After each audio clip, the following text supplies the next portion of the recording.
Bueno, buenas tardes a todos, a todas y a todes. Tenemos el gusto hoy de contar con Paula Canelo en nuestra 13ª charla de pandemia. La entrevista va a estar a cargo del vicerrector Anselmo Torres, quien también es miembro del instituto. Y yo los dejo, entonces, dado el tiempo que tenemos, que es más o menos una hora para charlar, los dejo a ellos que tienen cosas más importantes que yo para decir en este momento. Así que muchas gracias, Paula, por acompañarnos, gracias, Anselmo, gracias a todos los que nos acompañan en esta reunión. Y bueno, vamos a pensar un rato juntos. Bueno, hola a todos y todas, agradecer a Lila, por supuesto que agradecer a Paula la deferencia de estar charlando hoy con nosotros. En realidad, yo lo que voy a hacer es una especie de presentación, si bien formal, pero no tan formal tampoco al mismo tiempo, y después, digamos, lo que vamos a hacer es, como dijo recién Lila, que Paula nos dé una charla al tema y después quienes tienen preguntas, quienes tienen inquietudes u opiniones respecto de lo que se va a debatir, digamos, que lo hagan por el chat, digamos, y yo lo iré compilando y haciéndole la pregunta. Seré más que un entrevistador, en realidad un moderador, que es un poco lo que venimos haciendo con las sucesivas charlas de pandemia que venimos teniendo desde que comenzó el confinamiento o la cuarentena ya por el mes de marzo. Así que nuevamente agradecer la presencia de muchos que hoy están escuchando, digamos, y mirando esta charla. Recién yo me pasaba que hay gente de Cava, de Allen, de Roca, de Valcheta, de Chipoleti, de Regina y por supuesto que de la comarca Viana de Patagones, que es el lugar más bonito de la Argentina. Eso les corre por mi cuenta, digamos. Nada, Paula Canelo es doctora en Ciencias Sociales, es magíster en Ciencias Políticas, licenciada en Sociología, es investigadora del CONICET y directora de un centro de investigación compartido con la UMEP digamos, y del CONICET. Es profesora de grado y de posgrado en la UBA y en la UNSAM.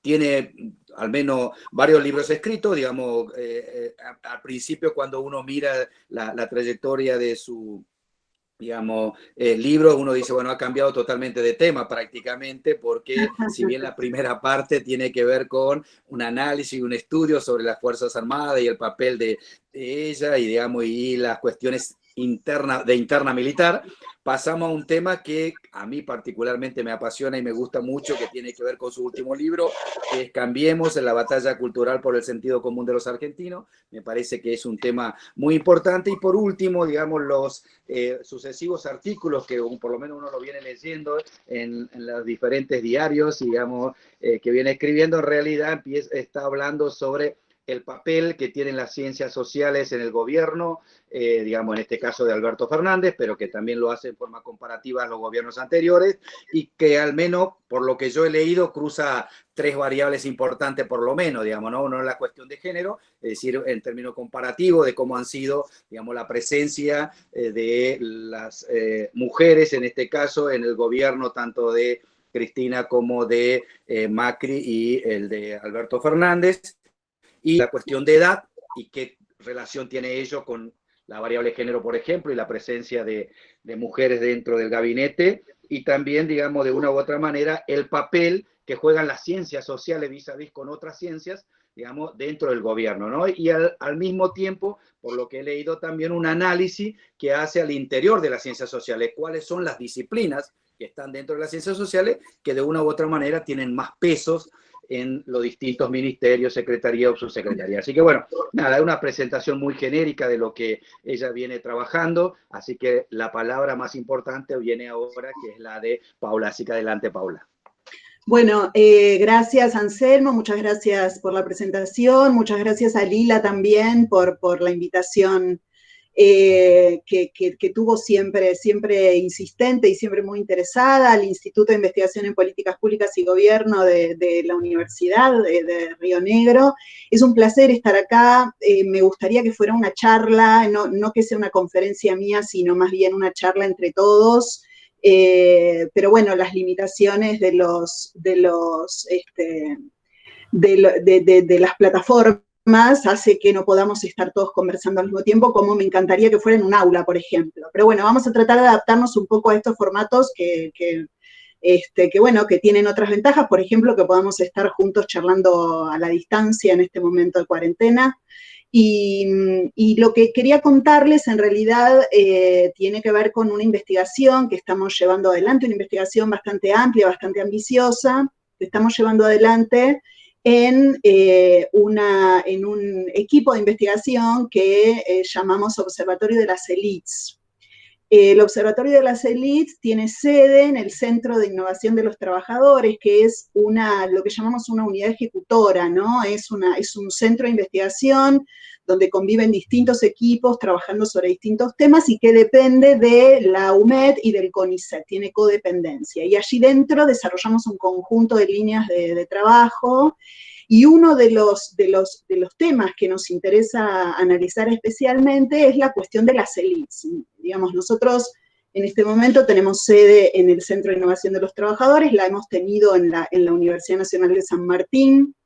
El Observatorio de las Élites es un instrumento que nosotros tenemos para mirar a las élites, ¿no? Por eso la palabra observatorio, a diferencia de otros tipos de instrumentos de investigación social.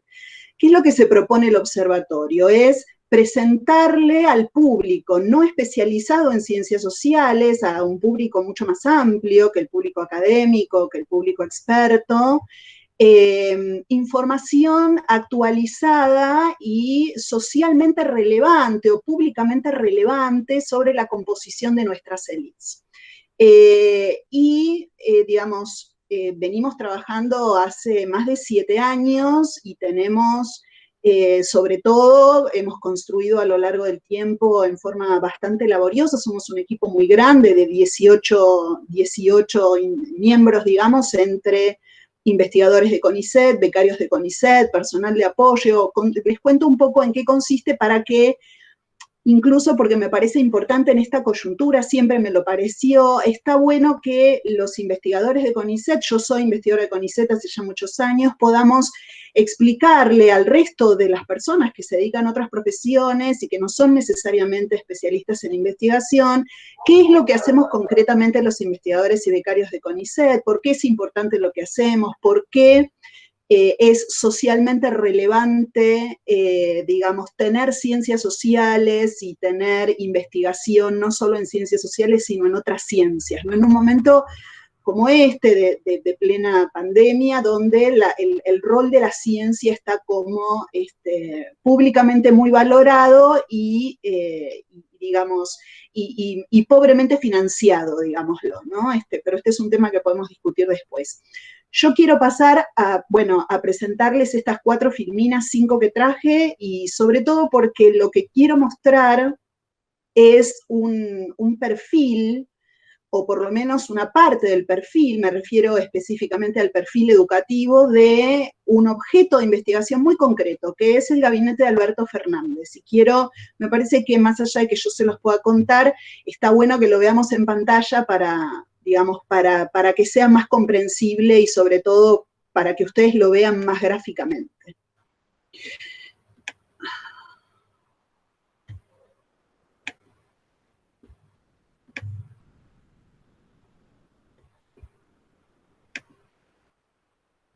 ¿Lo están viendo?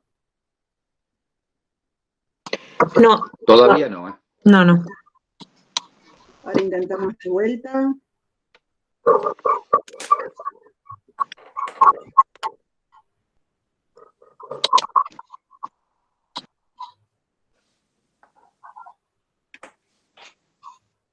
Aquí estamos. Ahí estamos. Ahora sí, ¿no? Ahí se está presentando. Perfecto, muy bien.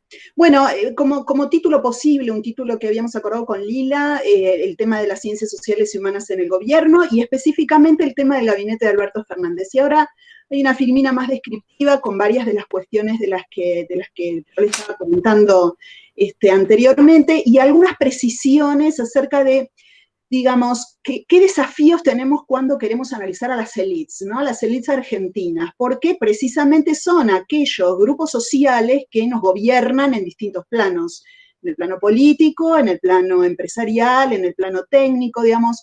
¿Cómo hacemos los investigadores para acceder a información pública, accesible sobre las ELIs, que en muchos casos es información que permanece relativamente oculta. Esto es el caso más clásico de las élites empresariales argentinas, sobre las cuales es muy difícil obtener información.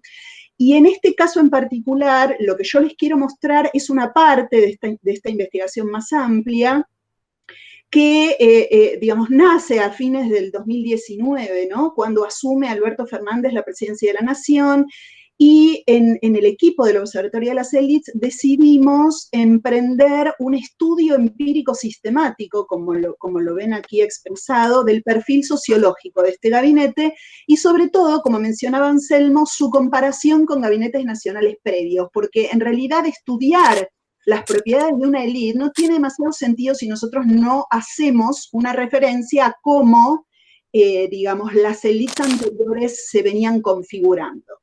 En este caso en particular, sobre el gabinete de Alberto Fernández, nosotros relevamos un conjunto de datos públicos que son, digamos, que están al alcance de toda la población, pero que en general no son relevados sistemáticamente. ¿Qué es lo que nosotros buscamos? Variables, lo que nosotros llamamos variables, como por ejemplo el cargo ocupado, el sexo, la edad, el nivel educativo, la ocupación previa, esto que Anselmo les contaba, que ha aparecido, por lo menos yo he hecho algunos avances en algunos artículos periodísticos, presentando distintos aspectos del perfil que tiene este gabinete, y que lo hace diferente en algunos puntos y en algunos puntos similar a gabinetes anteriores. ¿Cuáles son los individuos que nosotros investigamos? Bueno, los que ocupan las posiciones más altas en el gabinete, en este caso hablamos de nada menos que de los ministros, los secretarios, los subsecretarios y los cargos con jerarquía equivalente. ¿Qué quiere decir esto?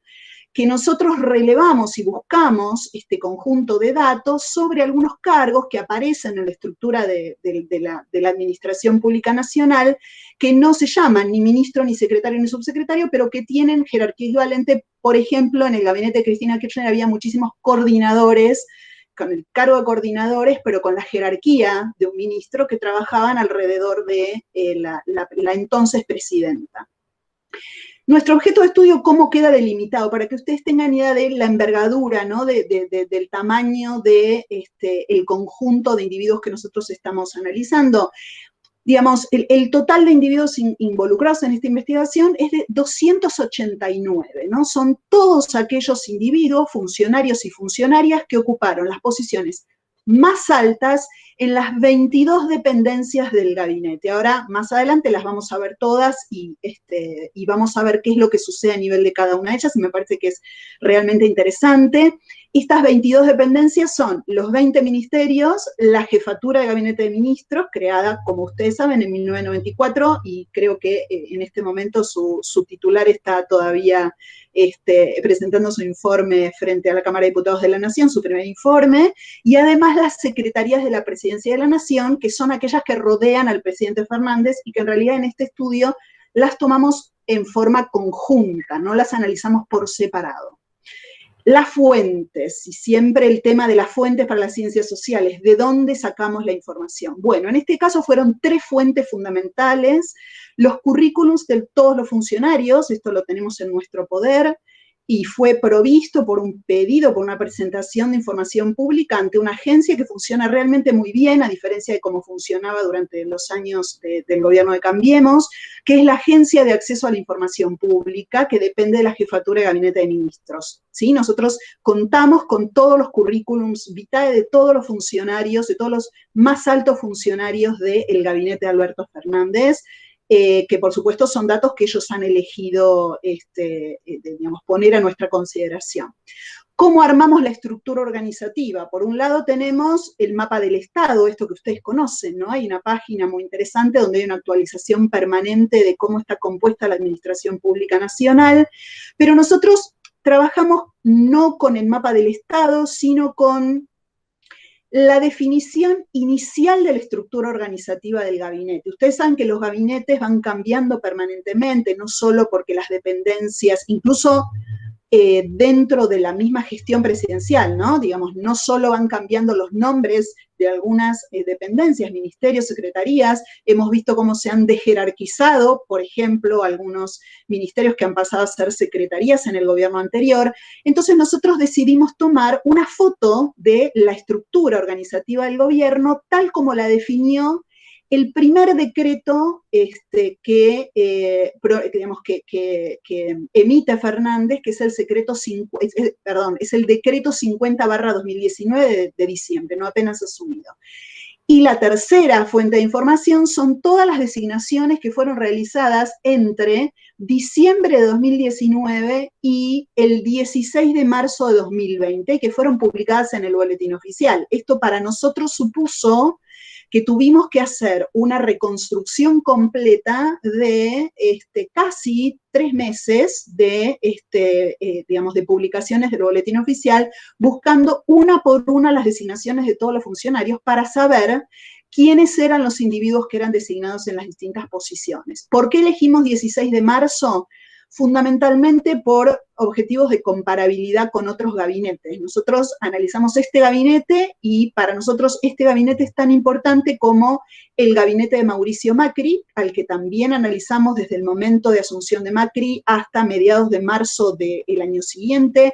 Lo mismo hicimos para Cristina Fernández de Kirchner, porque como es un objeto de estudio que cambia permanentemente, donde hay funcionarios que renuncian y otros que son designados en su lugar, lo que nosotros necesitábamos era trabajar con algo así como fotos de los gabinetes en los momentos iniciales, lo que nosotros llamamos gabinete inicial. Y algo que es importante, que tiene que ver también con estos requisitos más bien metodológicos de comparabilidad entre gabinetes, es que trabajamos con la administración pública centralizada, ¿sí? Es decir, que no incluye a los organismos descentralizados como el ANSES, como la AFIP. Trabajamos solo con administración pública centralizada y no incluimos, como les decía recién, porque trabajamos con gabinete inicial, ni modificaciones de la estructura ni designaciones posteriores al 16 de marzo del 2020, que de todas formas fueron muy pocas. Creo que si fueron 6 o 7, digamos, estamos exagerando. Y lo más importante es que nosotros relevamos un conjunto de variables y en esta presentación yo me voy a limitar solamente a hablar de lo que es el perfil educativo de grado, ¿sí? Lo que es el nivel universitario y siempre nivel completo, es decir, a todos aquellos funcionarios que tienen una carrera universitaria cursada, pero por ejemplo no presentaron la tesina, nosotros le contamos nivel secundario completo. En esto somos bastante estrictos y esto lo hemos hecho es un criterio metodológico que usamos para todos los gabinetes. Aquí no hablamos de formación de posgrado, si quieren luego podemos charlarlo porque tenemos algunos resultados, pero no forman parte de esta presentación. Y trabajamos en realidad sobre los datos que estuvieron disponibles y que eran fidedignos sobre un conjunto de 251 funcionarios en total sobre los que había datos sobre el perfil educativo de grado. Vamos a una primera gran pregunta que nos hicimos, que es similar a la que nos hicimos también para el gabinete de Macri y la que nos hicimos para gabinetes anteriores. ¿Cuál es el tipo de universidad de la cual provienen los altos funcionarios del gabinete de Fernández? Acá tenemos 2 gráficos que yo adecué para que podamos ver algunas diferencias que aparecen entre el gabinete de Fernández, que ustedes ven marcado en color azul celeste, y el gabinete de Macri en color amarillo, porque no puedo evitar este tipo de tips que tengo, ¿no?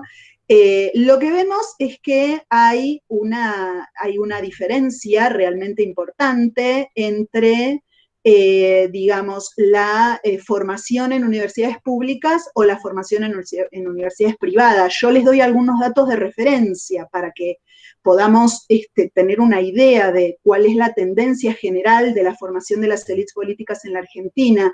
A lo largo de la historia, las élites políticas siempre prefirieron las universidades públicas para realizar sus estudios de grado.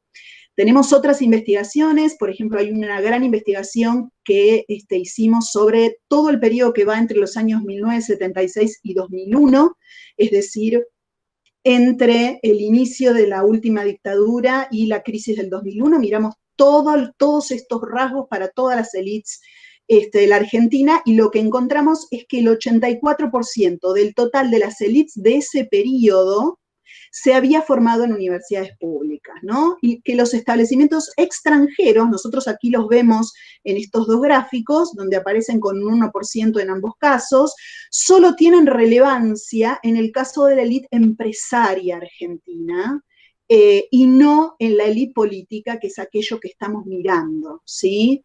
En el caso de la élite empresaria argentina, la formación en universidades privadas en el grado fue durante el periodo 76-2001 del 24% del total. Acá tenemos una gran diferencia entre las élites empresariales y las élites políticas.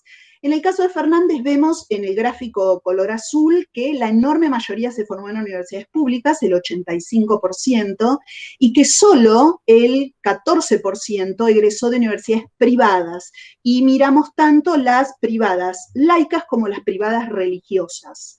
Y vemos también, cuando miramos el gráfico amarillo, que hay un fuerte contraste con el gabinete de Mauricio Macri, ¿no? En el caso del gabinete de Macri, el estudio se hizo sobre 283 funcionarios, un poco más que los que analizamos para el caso de Fernández, donde los funcionarios que se formaron en universidades privadas llegaron al 31%, especialmente, si no estoy 32%, sí, esencialmente religiosas, y esto varía fuertemente cuando uno va mirando los distintos gabinetes de Cambiemos, y por ejemplo, donde vemos que el gabinete de María Eugenia Vidal, también hicimos un trabajo similar para el gabinete de María Eugenia Vidal y para el gabinete de Rodríguez Larreta.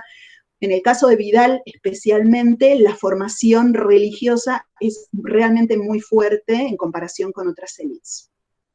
Esto que nosotros vemos en los gráficos puede explicarse tanto por el crecimiento de la oferta educativa privada, ¿no? Que le da opciones de grado a los funcionarios, por lo menos en el caso del gabinete de Macri, como por una preferencia específica de Cambiemos, ¿no? Que está vinculada con el origen social alto o medio alto de gran parte de esta fuerza política, y aquí es donde vemos cómo analizar, por ejemplo, la formación universitaria y la elección de establecimientos privados tiene que ver también, o nos está hablando por lo menos, de que nos gobiernan distintos grupos sociales, ¿no? Que en realidad el grupo social que nos viene a gobernar de mano de Cambiemos, y que lo vemos aquí retratado solamente en un rasgo de su formación educativa, es bastante diferente al que nos está gobernando reclutado por Alberto Fernández.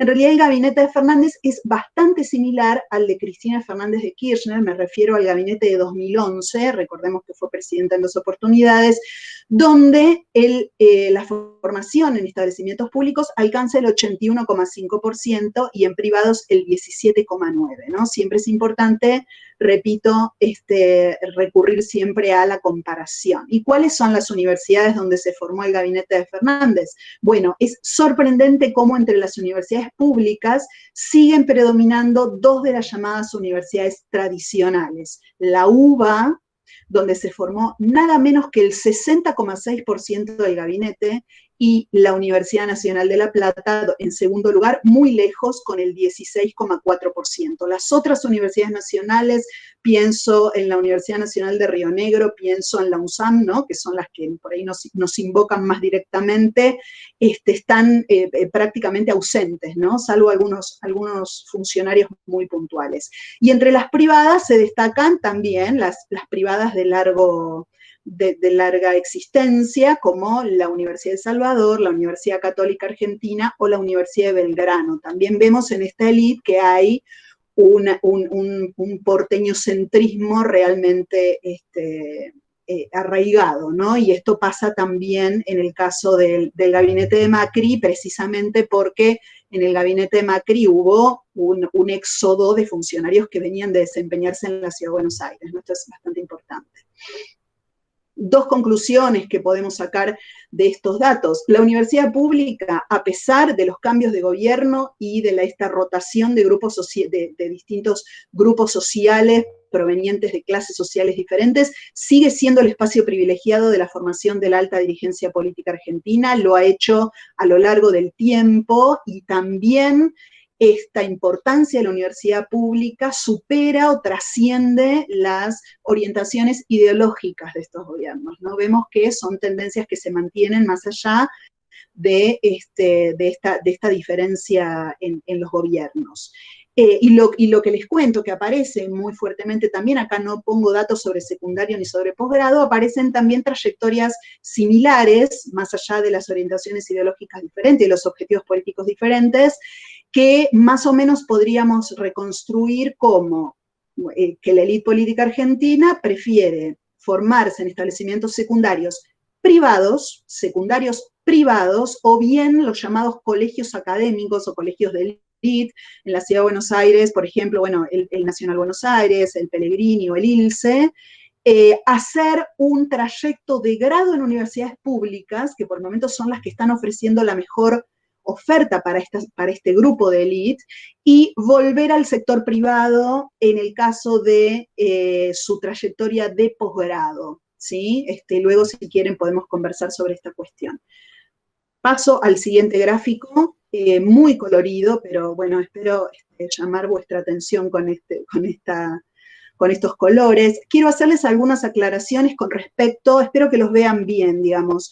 Les quiero hacer aclaraciones con respecto a cómo agrupamos las distintas disciplinas, ¿no? Nosotros tenemos en nuestra base de datos una enorme variedad de disciplinas, de títulos bastante diversos, que son otorgados con distinta denominación por las distintas universidades, por ejemplo, licenciado en periodismo, licenciado en comunicación, licenciado en comunicación social, de acuerdo a la universidad. Y lo que tuvimos que hacer para poder marcar tendencias, ¿no? La sociología en general trata de marcar como grandes tendencias, o trata de agrupar en general para sacar sus conclusiones. Tomamos la decisión de armar 4 o 5 grandes grupos de disciplinas, que luego, si quieren, lo podemos charlar, que pueden ser cuestionadas en cierta forma, pero son fundamentalmente decisiones metodológicas que tuvimos que hacer no solo para poder representar visualmente toda esta variedad de disciplinas que traen estos dos gabinetes que estamos mostrando, Fernández por un lado y nuevamente Macri por el otro. Y tomo a Macri porque es el que es inmediatamente anterior, ¿no? Y es con el que se marcan las mayores diferencias. Tenemos, digamos, algunos grupos que ustedes verán que digamos, representan el agrupamiento de distintas disciplinas. Derecho está agrupado con ciencias jurídicas, ciencias económicas, empresariales, contabilidad y economía. También aquí administración de empresas entra, ¿no? Las que tienen más tendencia hacia las ciencias económicas. Luego aparece otro grupo, ciencia política, relaciones internacionales y administración pública. Y también aparece un grupo, que ahora vamos a ver por qué aparece fuertemente en el gabinete de Fernández, formado por las disciplinas agrupadas de comunicación, periodismo y sociología. Luego tenemos otro grupo pequeño que en realidad incluye a disciplinas con representación muy minoritaria en el gabinete, que aquí lo presento como otras humanidades, pero podrían llamarse otras humanidades y ciencias sociales, porque aquí en ambos gabinetes lo que hacemos es agrupar, por ejemplo, antropología, trabajo social, filosofía, historia y ciencias de la educación. Ven que están mezcladas las humanidades con las ciencias sociales. Luego tenemos la categoría otras, que son residuales, ¿no? Digo, no porque sean menos importantes, sino porque no tienen representación dentro de la formación de grado de los funcionarios, que va a variar, ¿no? Nosotros tenemos que en el gabinete de Fernández otras representa el 5% y que en el caso de Macri representa el 7%, pero en general agrupa a las ciencias duras, ¿no? A las ciencias naturales, a las ciencias físicas, las ciencias biológicas y en muchos casos la carrera militar, que tiene una presencia muy fuerte dentro de la categoría otros del gabinete de Macri, y solo un caso en el Ministerio de Defensa en el gabinete de Alberto Fernández.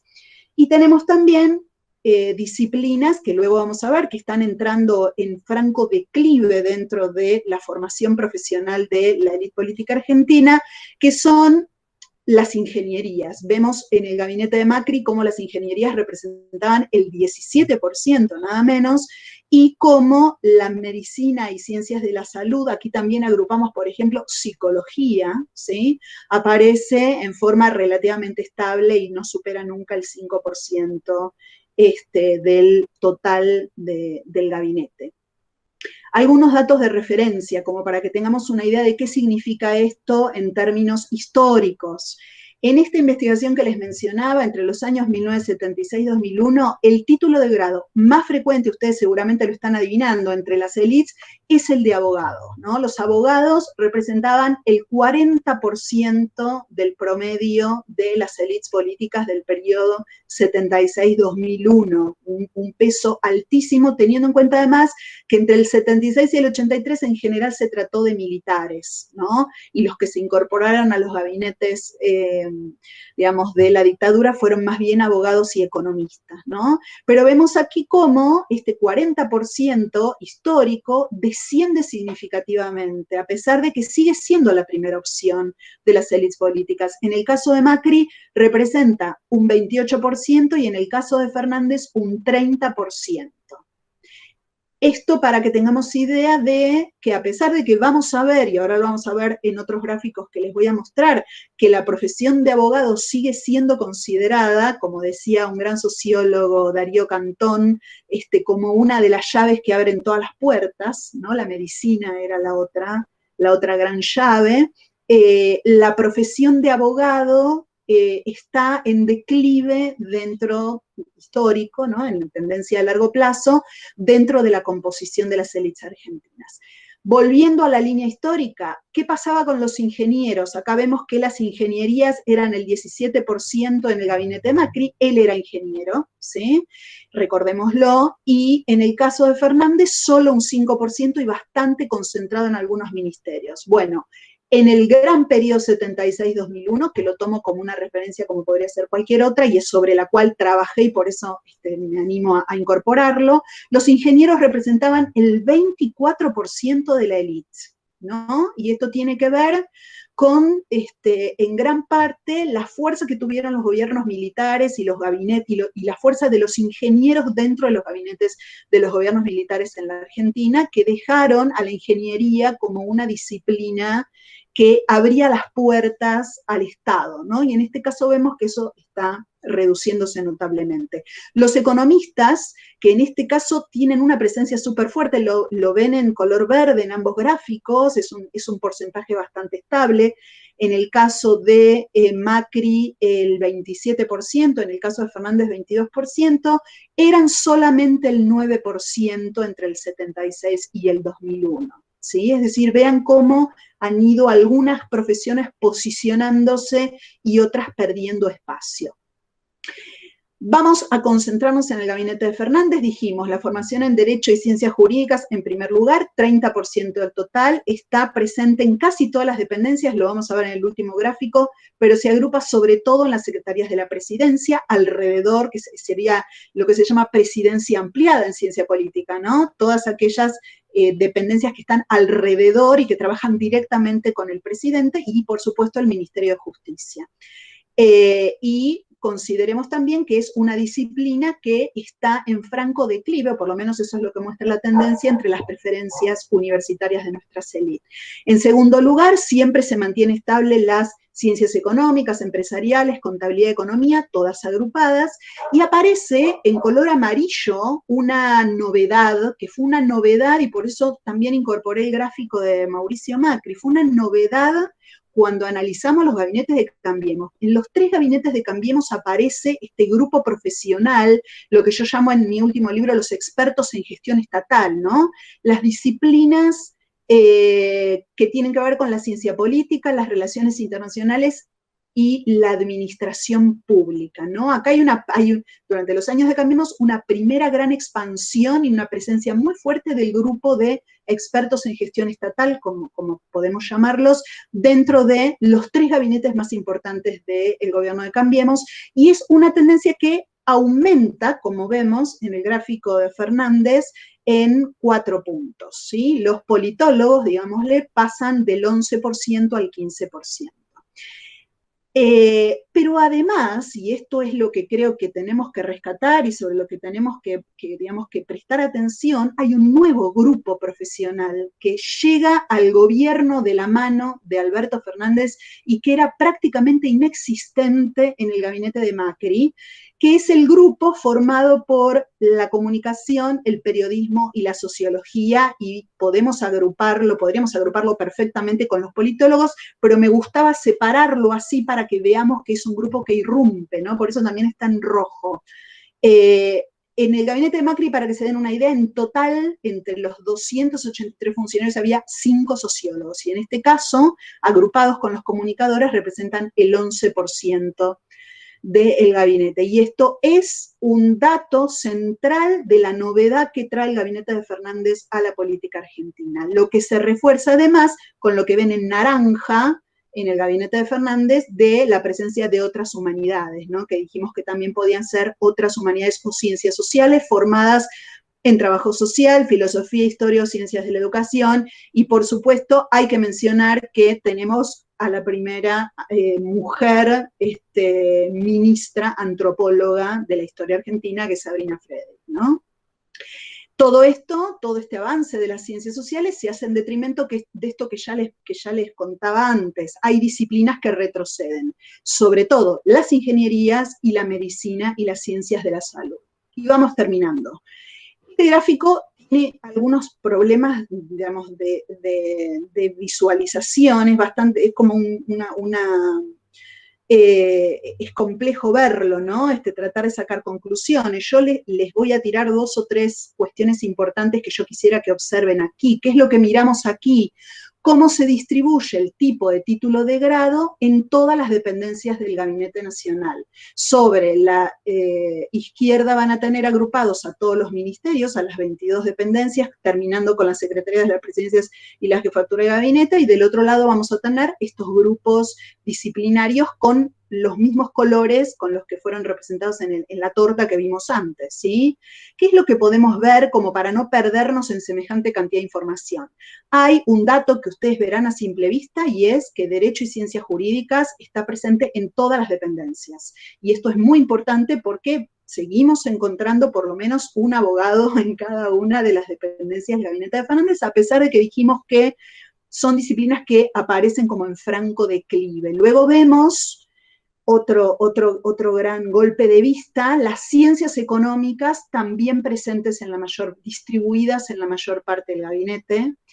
Tercer golpe de vista, la ciencia política, las relaciones internacionales y la administración pública, que tiene representantes en algunas, bueno, en la mayoría del gabinete, en algunas dependencias está ausente, estoy viendo, por ejemplo, obras públicas, pero lo que es importante es que empecemos a delimitar lo que llamo ciertos perfiles ministeriales, ¿no?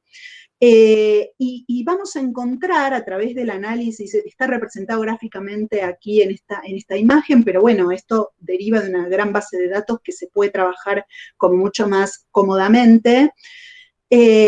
Vamos a identificar 2 grandes grupos de ministerios, ¿no? Un primer grupo que presenta un reclutamiento homogéneo, que está concentrado en muy pocas disciplinas y que en algunos casos resulta excluyente, ¿no? Es decir, uno tiene que tener determinada titulación para pertenecer a la élite que ocupa las más altas posiciones en esa cartera.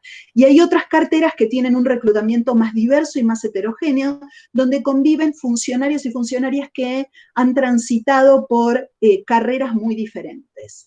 Lo que yo los voy guiando para que ustedes vayan viendo el gráfico. En el primer grupo, en el de reclutamiento cerrado, el que más se destaca es el Ministerio de Justicia, todo en línea azul, ¿sí?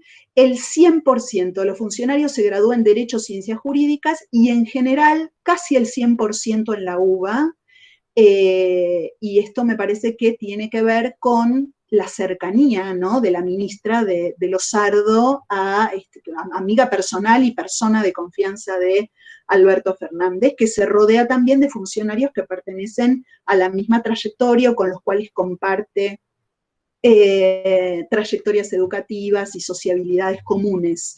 En segundo lugar, busquemos al Ministerio de Economía, que está en segundo lugar, la segunda línea. El 80% de este ministerio es licenciado en Economía y casi todos se graduaron en universidades tradicionales como la UBA o la Universidad Nacional de La Plata. Es un grupo de reclutamiento muy, muy cerrado y es muy sorprendente también cómo es otro de los grupos que tiene posgrado casi en el 100% de su composición.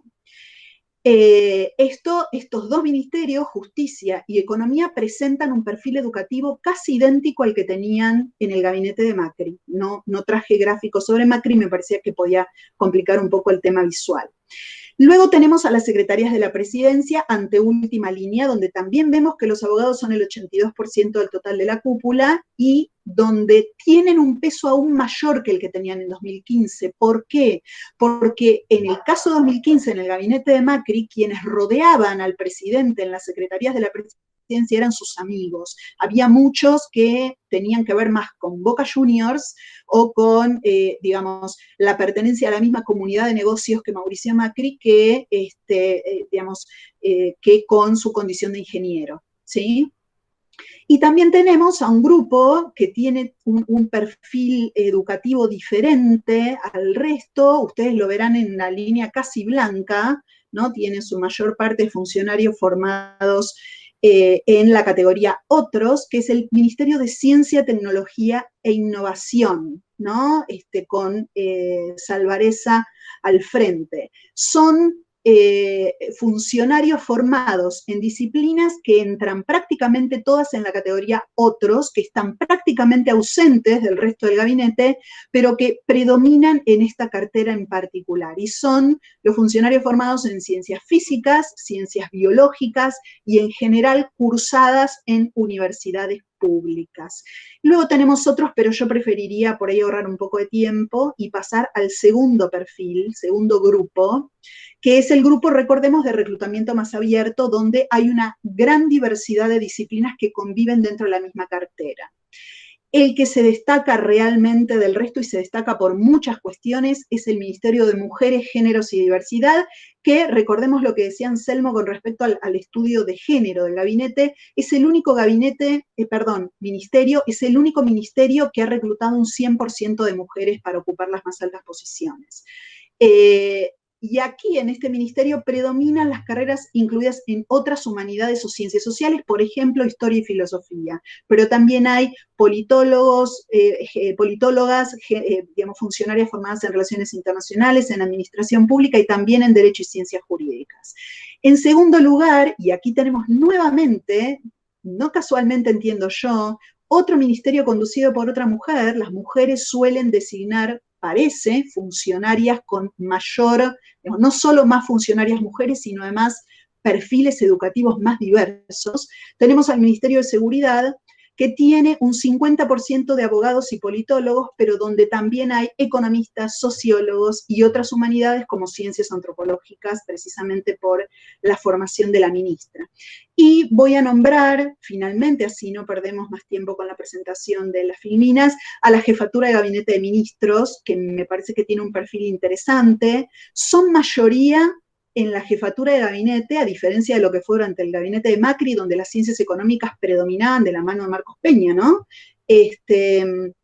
Aquí son mayoría las ciencias sociales y humanas no tradicionales, ¿sí? Es decir, no economía, ni siquiera ciencia política, ¿no? Acá lo que predomina es la combinación entre un 62% de altos funcionarios formados en comunicación, periodismo y sociología, y en segundo lugar, las ciencias políticas, relaciones internacionales o administración pública, y también otras humanidades. Realmente Jefatura de Gabinete ha tenido un reclutamiento que es donde aparece con mucha fuerza este nuevo grupo de sociólogos y comunicadores. También lo van a ver aquí en el gráfico si se detienen en la fuerte presencia de, digamos, del color rojo dentro de el otro ministerio que tiene un fuerte peso de la sociología y la comunicación, que es el Ministerio de Turismo y Deportes de Matías Lamens.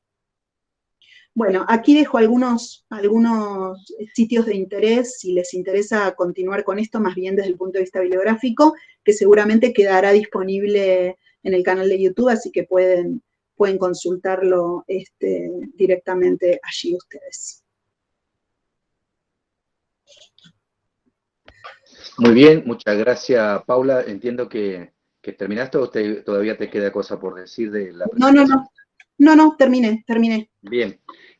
Nada, yo te voy trasladando algunas preguntas que van haciendo desde el chat.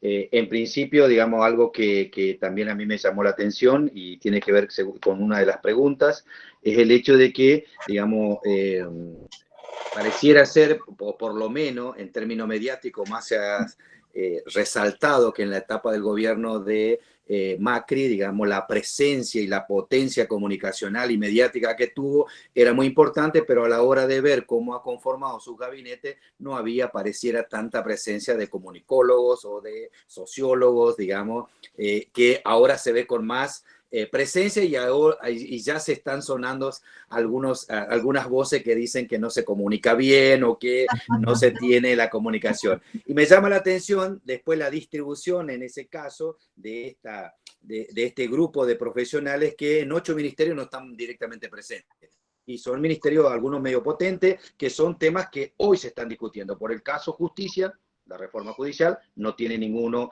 de esa disciplina dentro de su ministerio. Economía, digamos, con todo lo que se viene discutiendo acerca de la renegociación de la deuda, las políticas, digamos, de generar trabajo y otra serie de cuestiones, tampoco tiene presentes, digamos, ninguno de esta disciplina. Así que, bueno, un poco eso referido a eso. En particular, José Marcela nos pregunta si vos tenés el dato, si en términos absolutos, ¿cuántos sociólogos, él es sociólogo, aclaro, cuántos sociólogos efectivamente son parte de, digamos, el gabinete y en cómo están distribuidos alrededor de los diferentes ministerios? Bueno, digamos, ¿respondo a cada una de las preguntas puntualmente o me haces varias preguntas? Bueno, si no, a ver, resumo el resto si Dale, a ver. Andrea Doma también está preguntando, digamos, sobre el origen institucional de la formación, que a ella le parece un dato importante y contundente, cómo influye en la formación académica, la pertenencia institucional y en cuanto al conocimiento y vínculos personal entre quienes reclutan y quienes son reclutados, si se avanzó en eso en la investigación. Nada, y después hay una pregunta sobre el YouTube que después le iremos dando, así que bueno, esas dos cuestiones, digamos, ¿no? Bueno, estoy buscando acá en mi base de datos directamente para el sociólogo colega para darle una buena respuesta. Bueno, primero sí, es una observación que, digamos, cuando yo publiqué estos primeros gráficos en las redes sociales, yo las uso bastante para difundir el trabajo, ¿no? Porque muchas veces los investigadores o digamos, los que trabajamos haciendo investigación científica, no promovemos, no promocionamos nuestro trabajo y digo, y realmente el ida y vuelta, especialmente con el periodismo, ¿no? Que es como otro gran divulgador, o por lo menos se está delineando como una línea muy interesante de periodismo de investigación, dedicado específicamente a la divulgación de la ciencia. Me aparecían muchos comentarios. ¿Cómo puede ser que un gobierno al cual se le ha criticado, en muchos casos muy duramente, la política de comunicación, tenga tantos comunicadores entre sus filas? Yo creo que en realidad, digamos, tenemos que tomar con pinzas también la presencia de estos comunicadores dentro de cada una de las dependencias, ¿no? Porque a pesar de que algunos ministerios y secretarías tienen encargados de comunicación, no son precisamente los funcionarios más altos. En general, cuando un funcionario alto tiene que manejar redes sociales o tiene que manejar Twitter o alguna cuenta, digamos, digamos, todos sabemos que las redes sociales han adquirido dentro de la vida de los políticos un lugar central, ¿no? Y que así como nos pasa a nosotros, que muchas veces nos vemos como compulsivamente necesitados de mostrarnos en las redes sociales, para los políticos no es solo eso, sino que además forma parte de su vida cotidiana, ¿no? La presencia en redes. Me parece que lo que habría que mirar es, digamos, digamos, cómo está configurado digamos, el staff de la Secretaría de Medios, porque en realidad el encargado de, digamos, de la comunicación gubernamental no es el licenciado en comunicación que trabaja dentro del Ministerio de Defensa, pongámosle un caso, ¿no? Sino la Secretaría de Medios, que forma parte de, el staff más cercano al presidente, que toma una determinada posición con respecto a cómo debe ser la comunicación gubernamental. Yo creo que le hemos criticado mucho, yo me incluyo, digamos, por momentos me parece que la comunicación, digo, en este contexto de pandemia y de cuarentena, me parece que ha tenido altibajos, me parece que hay cosas que se han comunicado bien y otras que no se han comunicado tan bien. Me parece que la comunicación en este gobierno en particular, o por lo menos las carencias de la comunicación, digamos, son muy notables, primero porque venimos de un gobierno que hizo de la comunicación prácticamente el gobierno de la Argentina, que fue el gobierno de Cambiemos, en todos los niveles.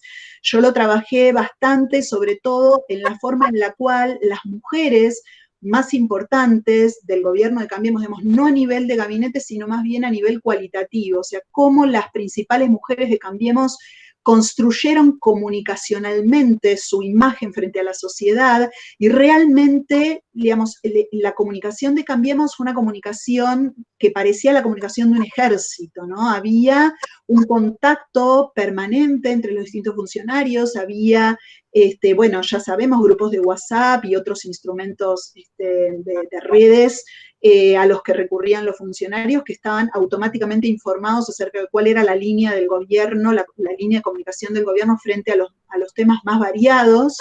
Pero, por ejemplo, pensemos en lo que fue la comunicación de la figura presidencial, cómo fue la comunicación de la figura de Macri, cómo la figura de Juliana Aguada y de la hijita pequeña de Macri, Antonia, fueron la base de la construcción de la comunicación del presidente de la nación, que no tenía en ese momento, cuando gobernaba, digamos, no tenía demasiadas dotes de comunicador, no sabía hablar en público, era confuso, no le gustaba, ¿no? Digamos, me parece que en parte le reclamamos una política de comunicación un poco más consistente, un poco más abierta al gobierno de Fernández, porque también venimos de, digamos, de estar sumamente entretenidos, tristemente entretenidos con figuras comunicacionales muy poderosas, como fueron las figuras que construyó Cambiemos para nosotros, y lo conozco más en el caso de la construcción de las figuras de las mujeres de Cambiemos, desde Lilita Carrió, que también tuvo un fuerte desempeño comunicacional, hasta, bueno, Juliana Aguada, ni hablar de la exgobernadora de la provincia de Buenos Aires, ¿no? De María Eugenia Vidal, donde realmente, si uno busca, yo los invito a buscar entrevistas que le hayan hecho a Patricia Bullrich, a Juliana Aguada, a María Eugenia Vidal, a Carolina Stanley, digamos, a Gabriela Michetti, ¿no? Que no era para nada una buena comunicadora. Busquen las entrevistas hechas y van a ver cómo hay libretos repetidos, siempre los mismos, siempre las mismas imágenes, en un contexto además donde había lo que se conoció popularmente como un blindaje mediático fuerte, con el cual este gobierno no cuenta, sino al contrario. Me parece que ese es un factor por el cual le reclamamos también a este gobierno una política de comunicación más consistente, ¿no? Pero es solo un motivo. También me parece que no es un error, en cierta forma el gobierno no lo, y esto es una opinión personal, el gobierno no lo considera un error, sino que lo considera una decisión. Es decir, que la comunicación gubernamental pase casi exclusivamente por la figura de Alberto Fernández, a la cual ahora se le han incorporado, por ejemplo, las otras dos figuras que formaron parte de las conferencias de prensa en torno a la cuarentena y a la pandemia, Horacio Rodríguez Larreta como principal interlocutor del gobierno y como posible presidenciable de la oposición a futuro, vamos a ver si eso efectivamente se cumple o no, y por el otro lado Axel Kicillof, ¿no? Que realmente luego de haber tenido como algunos problemas para hablar, ¿no? Digo, un gran orador, una persona extremadamente formada, un investigador de CONICET, experto en economía, que me parece que recién ahora en el contexto de pandemia está logrando encontrar una forma de llegarle a la persona que lo escucha, al auditorio, de una forma un poco más afectiva y menos mediada por los números, ¿no? Porque la propia profesión del gobernador de la provincia de Buenos Aires también lo llevaba a moverse en el escenario donde se sentía más cómodo, que era el escenario de los números, el escenario de las filminas, podríamos decir. Me parece que digamos, la concentración de la comunicación en 2 o 3 figuras importantes es una decisión de Alberto Fernández y ha sido defendida públicamente, y mírenlo, por ejemplo, en la cuenta de Twitter de Juan Pablo Biondi, creo que es uno de los asesores o de los funcionarios de confianza de Fernández en tema de comunicación y que tuvo un protagonismo muy importante en la campaña del Frente de Todos.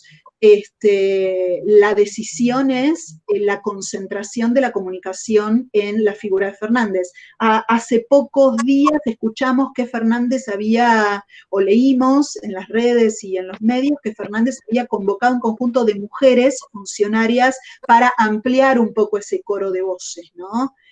Pero bueno, todavía no lo hemos visto claramente. Vamos a ver ahora, por ejemplo, si Vilma Ibarra que es realmente, digamos, de suma confianza del presidente, si tiene realmente un rol destacado en la presentación de la reforma judicial, si tal vez lo tenga la ministra Lozardo, o, por ejemplo, el tema de la deuda y del plan económico y de la salida de esta hecatombe económica a la cual nos estamos acercando, lo tenga una excelente funcionaria de mis favoritas de todo el elenco gubernamental, que es Cecilia Todescaboco, ¿no? Tal vez empiecen a aparecer algunos otros enunciadores que, veámoslo igual de cerca, siempre pertenecen al círculo de confianza del presidente, ¿no? El presidente, y voy a la segunda pregunta, ¿no? Que vos me hacías, Anselmo, sobre la cuestión la segunda o la tercera pregunta, sobre la cuestión de la confianza y los criterios de reclutamiento dentro de el gabinete.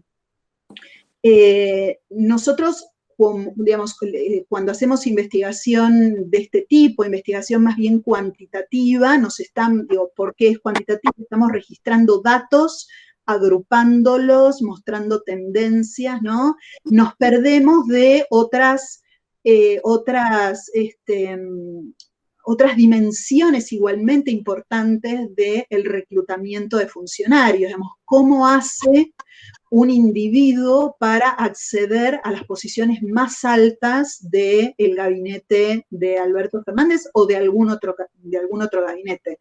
Hay varias investigaciones que se han estado haciendo, la nuestra no es una, nosotros no tenemos trabajado el tema digamos, de las redes de confianza o de las redes de militancia, el peso de las redes de militancia o de trayectorias compartidas o de amistad en el reclutamiento del gabinete de Alberto, pero sí lo han hecho otros investigadores. En este gabinete, así como en muchísimos otros gabinetes anteriores y en distintos sentidos, la cuestión de la confianza aparece como uno de los grandes reclutadores para ocupar altos cargos. Esto se ve tanto a nivel de las secretarías de la presidencia, donde tenemos a la ex esposa de Alberto Fernández y otros funcionarios que compartieron con él la carrera de Derecho en la Universidad de Buenos Aires. También hay otros ministros que provienen de estos lazos de sociabilidad que se construyen alrededor de las carreras de grado, ¿no? Y estas amistades que perduran a lo largo de los años, y que me parece que son muy importantes, pero lo son en el gabinete de Fernández y lo han sido en otros gabinetes. Macri también reclutó en torno a criterios que tenían que ver con la confianza. Hablábamos antes de que las secretarías de la presidencia de Macri estaban conformadas por sus amigos de Boca Juniors y por sus socios de negocios, digamos, ¿no? Las secretarías de la presidencia, que son las que rodean al presidente de la Nación, son como el círculo íntimo de trabajo del presidente. Y luego, para el colega sociólogo, acá tengo la base de datos, en total hay 16 sociólogos en el gabinete.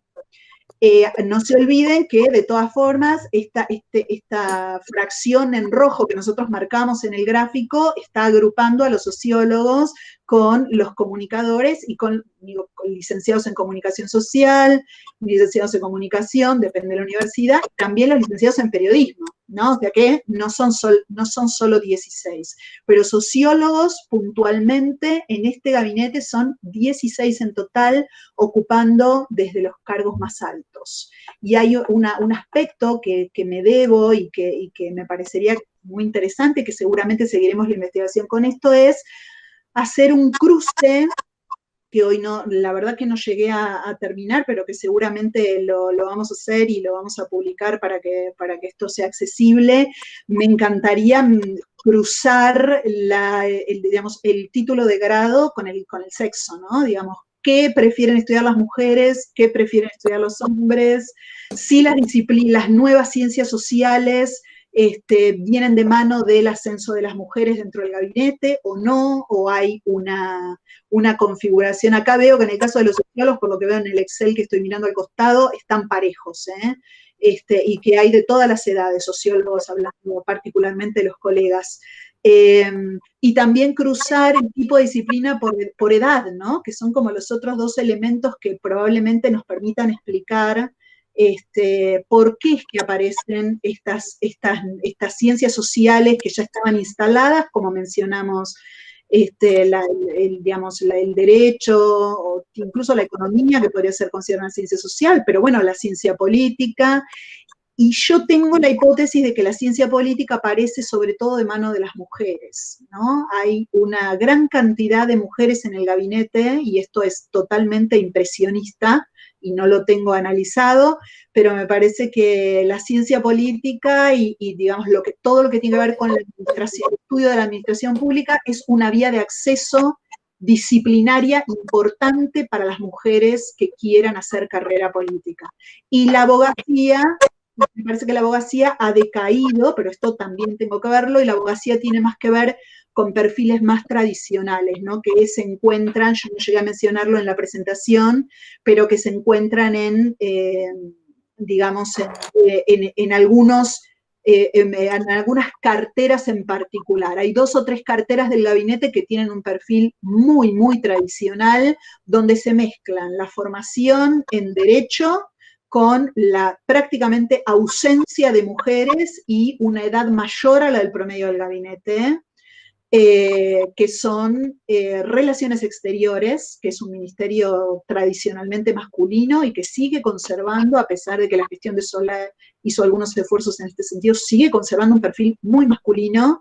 El Ministerio de Obras Públicas, que creo que recientemente acaba de incorporar una funcionaria mujer en la cúpula. Trabajo, el Ministerio de Trabajo, y esto nos dice mucho sobre el mundo sindical también, ¿no? Digamos, que es como el principal interlocutor. Y el Ministerio de Transporte, que también es un ministerio que venía muy masculinizado desde antes de transformarse en ministerio. ¿Se acuerdan que antes estaba en Interior? Que Interior también es un ministerio bastante masculinizado, a pesar de que la gestión de Pedro ha abierto un canal importante para las mujeres, y que luego pasó a la órbita de debido, ¿no? Planificación, obras públicas, transporte, estaba todo allí, y también era un grupo de funcionarios muy masculinizado.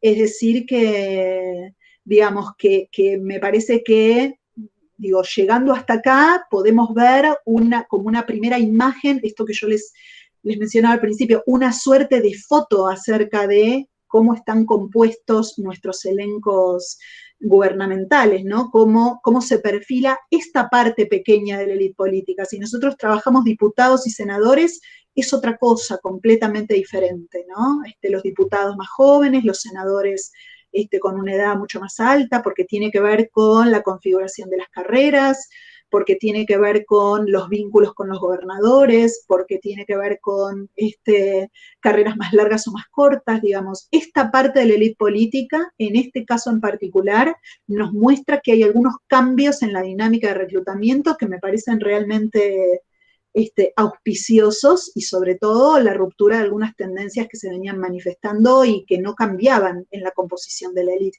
Y que la élite se renueve siempre es bueno. Por lo menos es mi opinión. No sé si contesté a todas las preguntas. Sí, sí. Yo, a ver, dos, antes de darle la palabra a Lila, que también pidió, te comento simplemente, hay una opinión. En realidad está planteado así casi como opinión, digamos, cuando vos hablabas, digamos, de las críticas que se le hacía a la política comunicacional de este gobierno. Bueno, vos después explicaste que es una decisión más que un error, en todo caso, por lo menos visto desde el punto de vista del gobierno. Ella planteaba, Mercedes era la que escribía y decía que veía esto también, esta centralidad de la toma de decisión en todo lo que es el tema de comité de crisis entre el presidente y los infectólogos, y por allí no se le tuvo muy en cuenta a otras disciplinas como comunicólogo, antropólogo, sociólogo, sobre todo y en particular para atender la problemática de las villas, digamos, entender la problemática de la pobreza sobre todo. Así que eso como opinión. Después hay dos preguntas que lo voy a resumir en una. En principio, una que hace Miki Franco, la otra de Natalia De Bandi. Miki lo que pregunta en definitiva es si a tu criterio o a tu opinión, en función de tu conocimiento y de tu manejo del tema, vos percibís que sigue siendo el Estado teniendo una lógica más patrimonialista, es decir, que recluta a su dirigente en función de lealtades políticas, o esto ya es un Estado más, digamos, burocrático, si se quiere, en cuanto a que hay una mayor profesionalización y por lo tanto, digamos, la elección de los digamos, funcionarios tiene más que ver con su perfil profesional, su formación, su solidez, su, digamos, cualidades científicas. Plantea un poco más o menos lo mismo Natalia, preguntando a ver si el criterio de selección de funcionarios tiene que ver también con que hayan tenido una larga trayectoria o experiencia previa en la administración de lo público. Así que básicamente es casi una misma pregunta, ligado al Estado patrimonialista o al Estado más burocrático, legal, beberiano, digamos. Sí. Así que, bueno, unido en esas dos cuestiones. Y de paso, digamos, le doy la palabra a Lila, que quería decir. Supongo que como comunicóloga algo quiere decir sobre ese tema. ¿Respondo ahora, Lila? Dale, sí, más o menos lo que yo iba a plantear está planteado en lo que venías describiendo. Digo, a mí lo que me genera cierto resquemor, por llamarlo de algún modo, es el tema de la ultracentralidad del presidente para responder a cuestiones que a veces son hasta niñas, ¿no?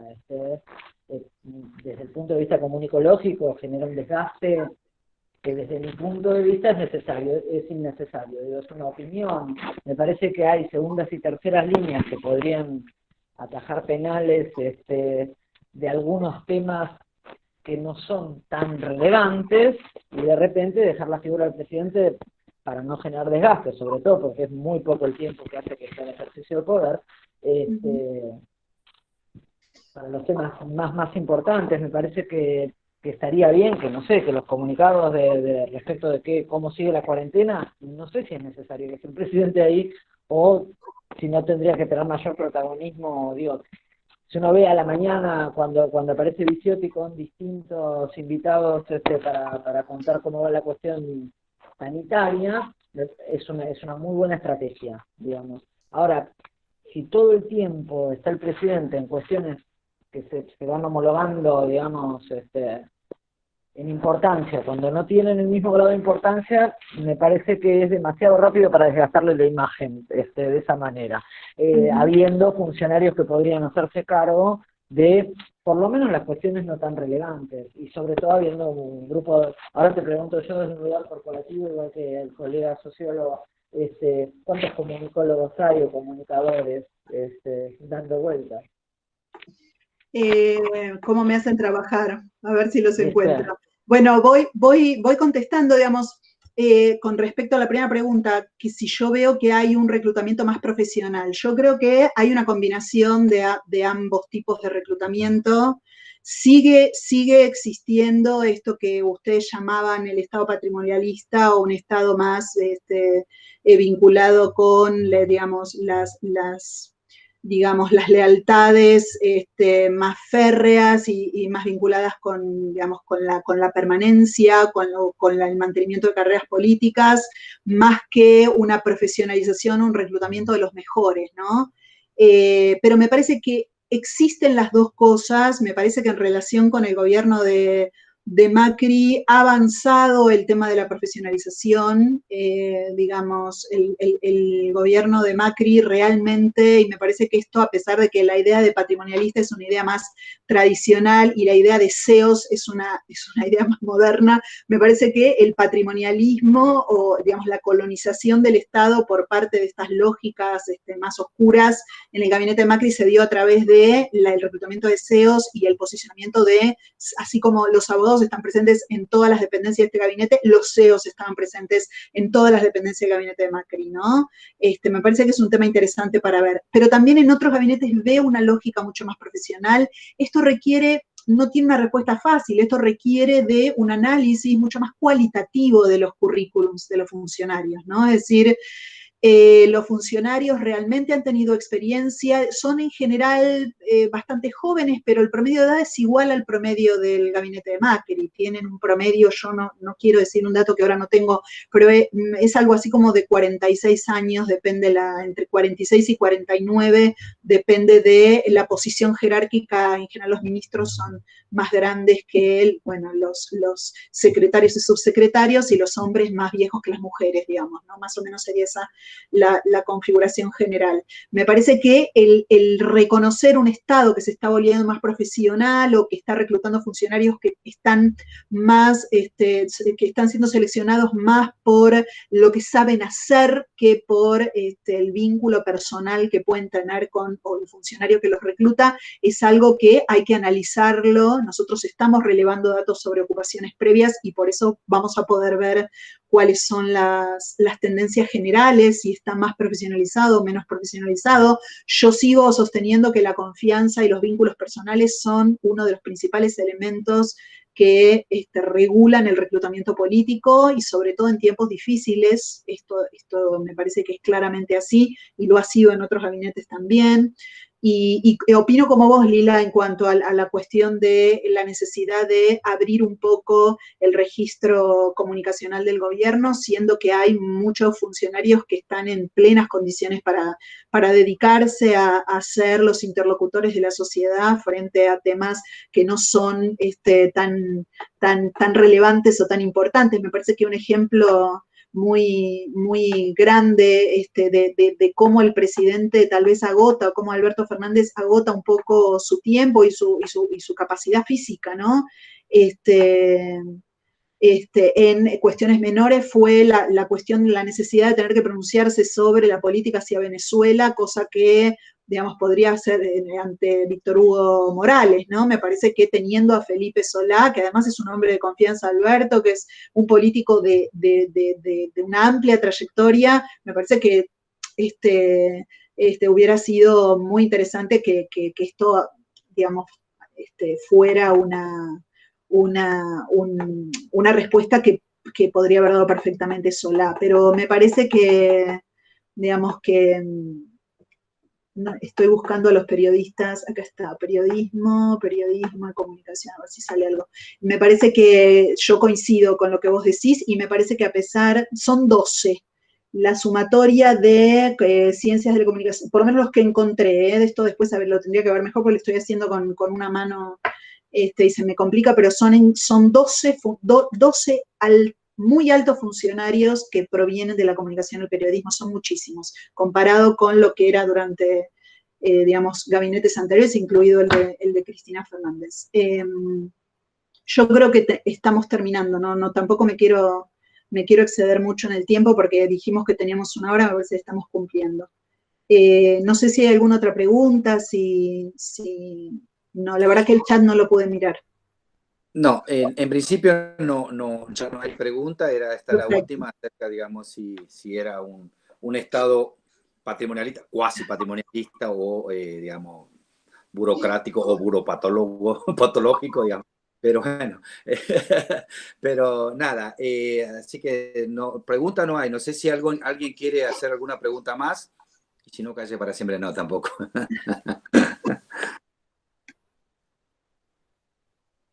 Bien, entonces terminamos. Lila, me parece que no está Lila. Sí, sí, estoy. Está con el micrófono apagado, Lila. Estaba en silencio, pero estaba. No, agradecerles a los dos, en principio por la charla, a todos los que nos acompañaron, por las preguntas que fueron muy, muy fructíferas.